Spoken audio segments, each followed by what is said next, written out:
तहरीक इंसाफ के foreign funding case में election commission of Pakistan का फैसला आने के बाद अब ये इस्तदलाल दिया जा रहा है कि इमरान खान भी नवाज शरीफ की तरह सादिक और अमीन नहीं रहे और अब नवाज शरीफ की तरह उनकी नाअहली भी यकीनी है। याद रहे कि वजीर आज़म नवाज शरीफ को अपना अकामा छुपाने के इल्ज़ाम में सुप्रीम कोर्ट ऑफ पाकिस्तान ने कोई भी अवामी ओहदा रखने के लिए नाअहल करार दिया था। फॉरेन फंडिंग केस में इलेक्शन कमीशन ऑफ पाकिस्तान का फैसला आने के बाद अब इमरान खान के सादिक और अमीन होने या ना होने का मामला ज़ेर बहस है, क्योंकि फैसले में साफ लिखा गया है कि बतौर पीटीआई चेयरमैन उन्होंने अपनी जमात के बैंक अकाउंट छुपाए, जो कि आइन के तहत जुर्म हैं। चुनांचे ये इस्तदलाल दिया जा रहा है कि इमरान खान भी इलेक्शन कमीशन के सामने अपने पार्टी अकाउंट्स छुपाने और झूठा बयान हल्फी दाखिल करने की बिना पर सादिक और अमीन नहीं रहे, लिहाजा इनकी नाअहली भी यकीनी है। याद रहे कि सादिक और अमीन होने की शर्त साबिक martial law administrator general Ziaul Haq के दौरे हुकूमत में मुतारिफ करवाई गई थी।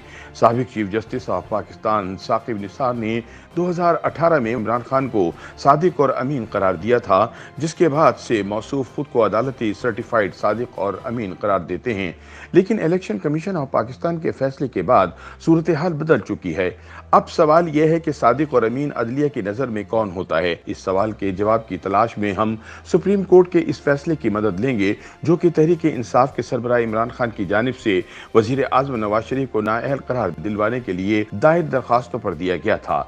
दरख्वास्त गुजार ने अपने मौक़िफ़ के हक़ में आइन की शेख 62(1) फ़े का सहारा लिया था। 27 जुलाई 2017 को सुप्रीम कोर्ट ने शरीफ फैमिली के खिलाफ पानामा लीक्स केस का फैसला सुनाते हुए वज़ीर आज़म नवाज शरीफ को नाअहल करार दिया था।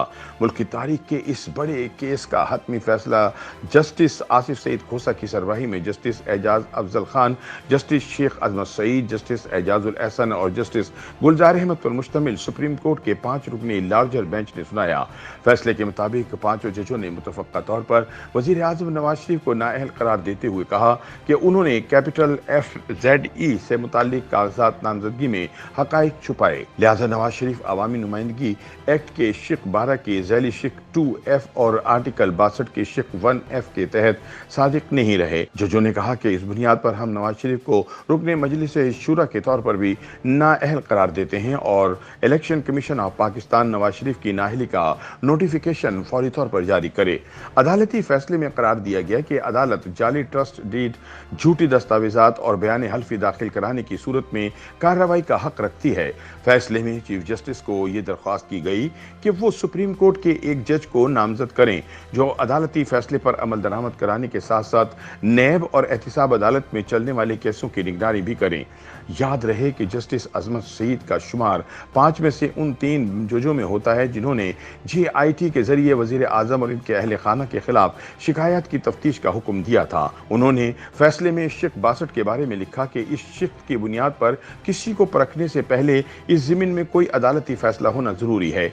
इस 3 रुकनी बेंच के एक और रुकन जस्टिस एजाज अफजल खान ने अपने फैसले में लिखा था कि शिक की मौजूदा सूरत में हर शख्स को इस वक्त तक जी फहम, पारसा, नेक, सादिक और अमीन समझा जाएगा जब तक इस ज़मीन में इसके खिलाफ कोई अदालती फैसला नहीं दे देती।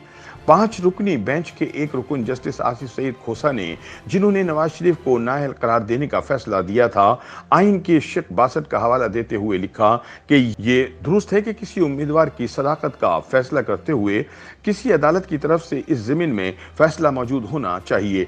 जस्टिस खोसा ने सुप्रीम कोर्ट के मुख्तलिफ फैसलों का हवाला देते हुए कहा कि अदालत के पास नाअहली के मामले में हक़ाइक़ की जांच पड़ताल करने का इख्तियार है।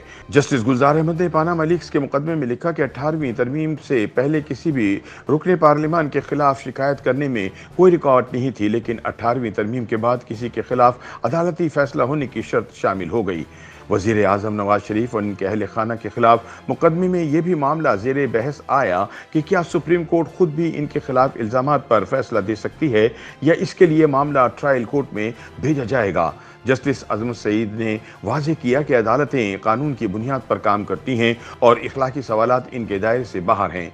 उन्होंने कहा कि इसमें कोई शक नहीं कि 62 में जब लफ्ज़ सादिक का जिक्र किया जाता है तो इससे मुराद कानूनी लिहाज से सच्चा होना है।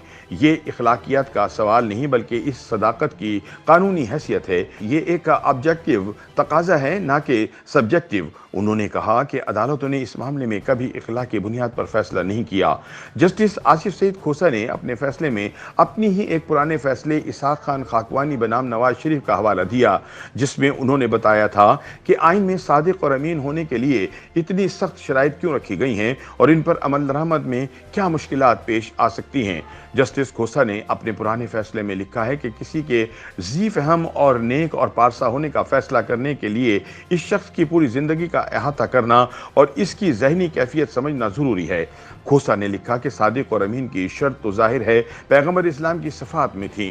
انہوں نے کہا کہ آئین میں ان شرائط کا مطلب یہ یقینی بنانا تھا کہ بہترین صرف اچھے اور نیک مسلمان ہی اسمبلیوں تک پہنچیں اور وہ لوگ ریاست پاکستان میں اللہ کی حاکمیت ایک امانت کے طور پر نافذ کر سکیں، لیکن ملک کے آئین کو مثالی ہونے کے بجائے عملی ہونا چاہیے۔ انہوں نے لکھا کہ اب پیغمبر آنا بند ہو گئے ہیں اور ہمارے سامنے صرف گناہ گار انسان ہی موجود ہیں۔ ایسے میں اب دیکھنا یہ ہے کہ ان گناہ گار انسانوں کی لسٹ میں عمران خان کا نام بھی شامل ہو پاتا ہے یا نہیں۔ YouTube پر گوگلی نیوز دیکھنے کے لیے youtube.com کی سرچ بار میں googly news T V type کریں۔ گوگلی نیوز کے پیج پر سرخ رنگ کے سبسکرپشن والے بٹن پر کلک کرنا نہ بھولیے۔ YouTube پیج پر اپلوڈ ہونے والی ویڈیوز سے باخبر رہنے کے لیے بیل آئیکن پر کلک کیجیے۔ آپ کو ہر نئی ویڈیو کے بارے میں نوٹیفیکیشن موصول ہو جائے گا۔